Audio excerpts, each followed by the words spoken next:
Badan Pusat Statistik mencatat jumlah penduduk miskin di Indonesia pada September 2022 sebesar 26,36 juta orang, naik menjadi 9,51%. Dan jumlah angka kemiskinan pada September 2020 ini dipengaruhi oleh berbagai peristiwa seperti kenaikan harga BBM hingga pemutusan hubungan kerja. Dan untuk membahas lebih lanjut, sudah bersama saya melalui sambungan daring Ateng Hartono, Deputi Bidang Statistik Sosial BPS. Selamat pagi, Pak Ateng. Selamat pagi Mbak Megi, selamat pagi pemirsa CNN di Indonesia yang berbahagia. Salam bahagia semuanya. Salam bahagia semuanya Pak Ateng. Langsung saja kita ke topik utama pada hari ini. Apa sebenarnya pemicu tingkat kemiskinan pada September 2022 meningkat dibanding Maret 2022, Pak?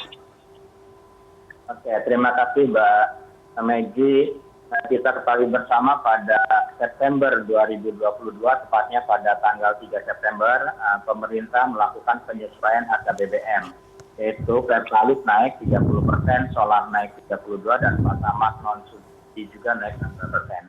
Nah, kenaikan atau penyesuaian harga BBM ini tentunya salah satu pengaruhnya terhadap harga komoditi yang dikonsumsi mengalami peningkatan. Walaupun demikian, pemerintah terus berupaya melakukan pemantauan harga. Salah satunya di level daerah di forum TPID. Nah, selain harga mengalami peningkatan juga, ini ya kita faktor penghambatnya dulu ya, pengeremnya. Pemerintah juga mengeluarkan bantalan untuk melindungi daya beli masyarakat. Di antaranya bantuan subsidi upah, bantuan langsung tunai, dukungan tembak melalui 2% dana per umumnya. Nah, walaupun demikian, inflasi mengalami peningkatan. Pada kondisi September, dan inflasinya 5,95%. Nah, kalau kita bandingkan dengan inflasi pada beberapa negara, Indonesia masih relatif cukup terkendali inflasinya. Kita ambil contoh di Venezuela, inflasinya sampai dengan April itu mencapai 222%. Zimbabwe, Ethiopia, Moldova, bahkan juga di beberapa negara maju mengalami inflasi yang cukup tinggi sekali. Inflasi di Inggris bahkan pada bulan Oktober itu mencapai 11,1%.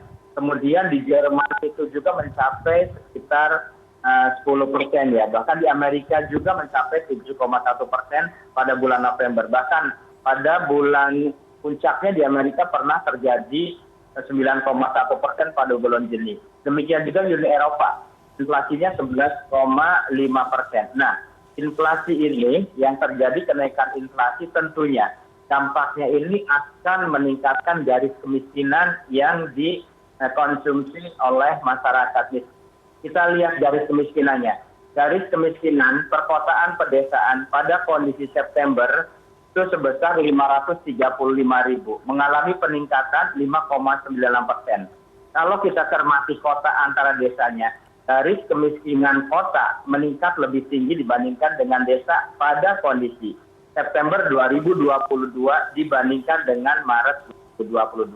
Nah, peningkatan garis kemiskinan ini tentunya juga akan terkait dengan peningkatan jumlah penduduk miskin. Nah, kondisi September tadi sudah disebutkan oleh Mbak Megi, kemiskinan persentase penduduk miskin di Indonesia 9,57%. Meningkat tipis dibandingkan Maret yang angkanya 9,54%.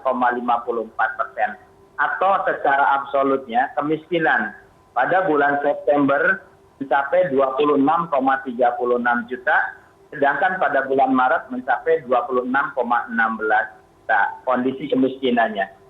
Nah, kalau kita cermati kemiskinan kota dan desa, ini nampak masih adanya disparitas atau ketimpangan antara persentase dan jumlah kemiskinan kota dan di desa. Kondisi Maret 2022 menunjukkan persentase penduduk miskin di desa terhadap total penduduk miskin di desa sebesar 12,36%. Sedangkan di kota 7,53%. Nah, ketimpangan penduduk miskin kota dan desa ini tercermin juga pada saat terjadinya pandemi. Kita ketahui pada saat bulan Maret, Februari Maret kan pandemi sudah masuk dan September kemiskinan melompat, terutama di wilayah perkotaan. Wilayah perkotaan sejak pandemi sampai dengan bulan September ini naik itunya itu relatif ya, masih agak lambat. Artinya pemulihan relatif terjadi di wilayah pedesaan dibandingkan dengan di wilayah perkotaannya. Demikian beberapa ulasan tentang kondisi kemiskinan secara nasional, Maggie. Baik Pak Ateng, tentunya tadi Anda juga sudah mengulas ada beberapa faktor seperti memang dari secara makro kita memang ada krisis pangan dan juga krisis energi, dan apakah keputusan pemerintah menaikkan subsidi energi ini menjadi faktor utama untuk menjaga angka kemiskinan, Pak Ateng? Ya, sebenarnya banyak sekali faktor ya yang berpengaruh atau terkorelasi ya dengan kemiskinan yang langsung tadi saya katakan itu kenaikan harga. Walaupun demikian direm dengan tadinya ada bantuan sosial yang dilakukan pemerintah. Nah, ada beberapa juga faktor-faktor yang bisa mengerem secara di eksternal dan juga secara mendorong kemiskinannya. Nah, yang di perkotaan kita kan ketahui bahwa adanya pada bulan September ini pemutusan hubungan kerja pada sektor yang padat karya, seperti di tekstil, kemudian alas kaki, dan perusahaan teknologi.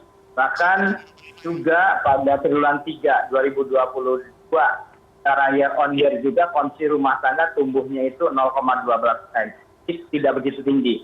Nah, di pedesaan juga yang tadi menghambat kemiskinan yaitu penyesuaian harga BBM. Kita ketahui harga BBM tadi meningkatkan biaya produksi pertanian, indeks biaya produksi dan penambahan barang modal subsektor tanaman pangan terutamanya dan perikanan tangkap meningkat. Pada kondisi September 2022 ini terutama didorong oleh kenaikan tadi harga bensin, harga solar, dan juga ongkos angkutnya. Kemudian juga pada level pedesa yang tadi faktor penghambat yang lainnya ada upah buruh tani ini mengalami penurunan 1,99%. Kemudian juga indeks harga yang dibayar petani ini mengalami peningkatan. Walaupun demikian, ada beberapa faktor yang tadi untuk mengerem terjadinya peningkatan yang lebih tinggi lagi di angka kemiskinan. Di antaranya kalau kita cermati, perekonomian Indonesia triwulan 3 itu tumbuh sebesar 5,72%. Relatif baik jika dibandingkan dengan sebagian besar negara. Dan pengangguran juga sudah mulai turun dengan adanya pemulihan pandemi COVID, dengan adanya vaksinasi yang sangat gencar sekali ini menurut angka pengangguran. Tercatat di kondisi Agustus angka penganggurannya 5,86% dibandingkan dengan Agustus 2021-nya yang penganggurannya itu 6,49%. Nah, proporsi dari angka survei Angkatan Kerja Nasional yang kami lakukan pada bulan Agustus yang lalu juga proporsi untuk pekerja penuh. Jadi pekerja penuh ini pekerja yang bekerja lebih dari 35 jam. Ini trennya itu terus meningkat sejalan dengan tadi adanya program vaksinasi dan secara perlahan kondisi yang pandemi sudah mulai berangsur-angsur mengalami penurunan.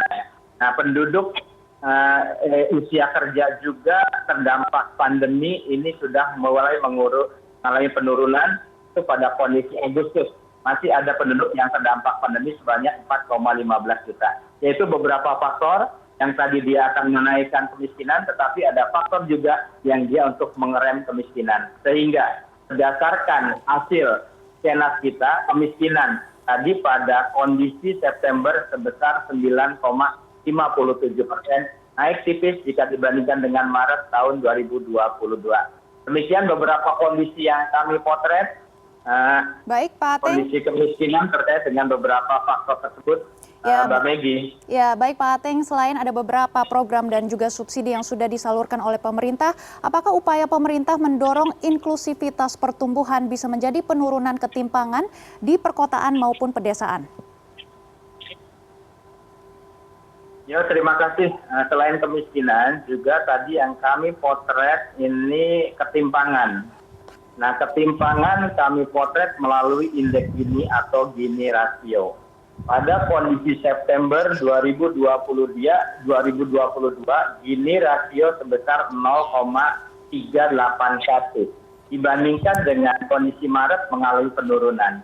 Artinya, tingkat ketimpangan pengeluaran penduduk di Indonesia berdasarkan hasil Susenas mengalami penurunan dari 0,384 menjadi 0,381. tadi yang salah satu faktornya ketimpangan mengalami penurunan itu adanya bantuan sosial yang diberikan oleh pemerintah sehingga ini akan meningkatkan konsumsi masyarakat bawahnya. Itu dari aspek ketimpangannya yang kami potret melalui indeks Gini rasio. Baik, terima kasih Ateng Hartono, Deputi Bidang Statistik Sosial BPS. Tentunya kami juga akan terus memantau data-datanya dan semoga Gini ratio Indonesia bisa turun. Terima kasih Pak Ateng sudah bergabung bersama kami di Bisnis dan Referensi. Terima kasih dan pemirsa CNN. Selamat pagi. Assalamualaikum warahmatullahi wabarakatuh.